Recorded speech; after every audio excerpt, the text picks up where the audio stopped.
नमस्कार। आज हम एक बड़े ही दिलचस्प विवरण पर बात करने वाले हैं। ये बिहार के बेगूसराय जिले में एक जगह है, जयमंगलागढ़ जी। इसे एक शक्तिपीठ बताया गया है और सबसे जो चौंकाने वाली बात इस विवरण में है वो ये कि वहाँ माँ दुर्गा की जो मूर्ति है उनकी आंखों से कभी-कभी आंसू भी बहते हैं। हाँ बिल्कुल, ये विवरण हमें सीधे मतलब बेगूसराय के उसी प्राचीन स्थल पर ले जाता है, जयमंगलागढ़।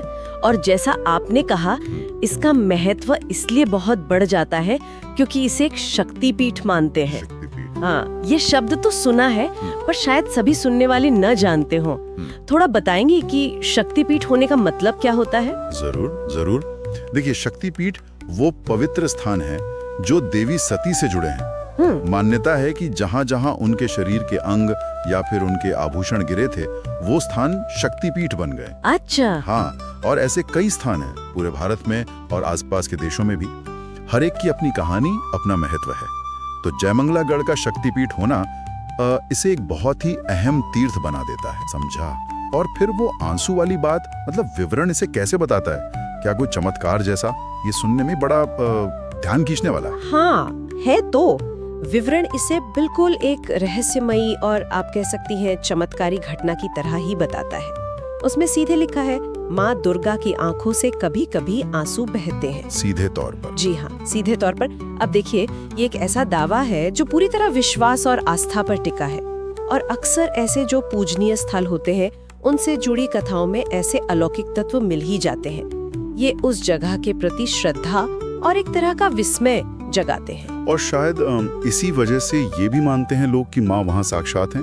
विवरण में इसका भी जिक्र है शायद। निश्चित रूप से, बिल्कुल। जब किसी जगह से ऐसे चमत्कार जैसी बातें जुड़ जाती हैं, तो ये विश्वास और पक्का हो जाता है कि हाँ, देवी शक्ति वहाँ प्रत्यक्ष है, मौजूद है। विवरण में यही कहा गया है, कहते हैं माँ यहाँ साक्षात रूप में विराजती हैं। मतलब ये सिर्फ एक पत्थर की मूर्ति की पूजा नहीं है। भक्तों को लगता है कि देवी वहाँ जीवंत रूप में है। हाँ, ये तो है। और जहाँ देवी खुद मौजूद हो, वहाँ फिर भक्तों की मुरादें पूरी होने की बात तो आएगी ही। विवरण इस पर भी कुछ कहता है? बिल्कुल कहता है। ये तो सबसे अहम बात होती है भक्तों के लिए। विवरण में साफ लिखा है कि अगर सच्चे मन से कोई मन्नत मांगे तो माँ उसकी हर इच्छा पूरी करती हैं। अच्छा। हाँ, जो भी भक्त यहाँ सच्चे मन से मन्नत मांगता है, उसकी हर इच्छा माँ पूरी करती हैं। यही विश्वास तो है जो लोगों को इतनी दूर दूर से वहाँ खींच लाता है। ये आस्था की अपनी एक शक्ति है ना। सही कहा।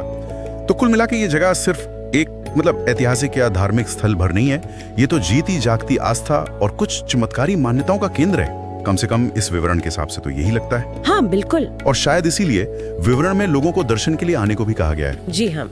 आखिर में एक सीधा सा आग्रह है, एक बार आप भी दर्शन करने जरूर आइए। इससे लगता है कि लिखने वाले का मकसद सिर्फ जानकारी देना भर नहीं था, बल्कि वो चाहते हैं कि लोग खुद जाकर उस अनुभव से जुड़ें। तो अगर हम इस विवरण को देखें तो बेगूसराय का जयमंगलागढ़ एक महत्वपूर्ण शक्तिपीठ है। वहाँ देवी के साक्षात होने की मान्यता है, उनकी आंखों से आंसू बहने जैसी रहस्यमयी बातें जुड़ी हैं और भक्तों का गहरा विश्वास है कि उनकी मुरादें पूरी होती हैं। हाँ, और ये विवरण ये भी दिखाता है कि कैसे आस्था, जो स्थानीय कहानियां होती है और लोगों का भावनात्मक जुड़ाव, ये सब मिलकर किसी जगह को इतना पूजनीय बना देते हैं। एक सोचने वाली बात ये भी है कि जब हम देवी देवताओं को मानवीय भावनाओं से जोड़ते हैं, जैसे यहाँ आंसुओं का जिक्र है, तो ये भक्तों और भगवान के बीच के रिश्ते के बारे में क्या कहता है? क्या इससे वो रिश्ता और गहरा और निजी हो जाता है? वाकई ये सोचने वाली बात है। खैर,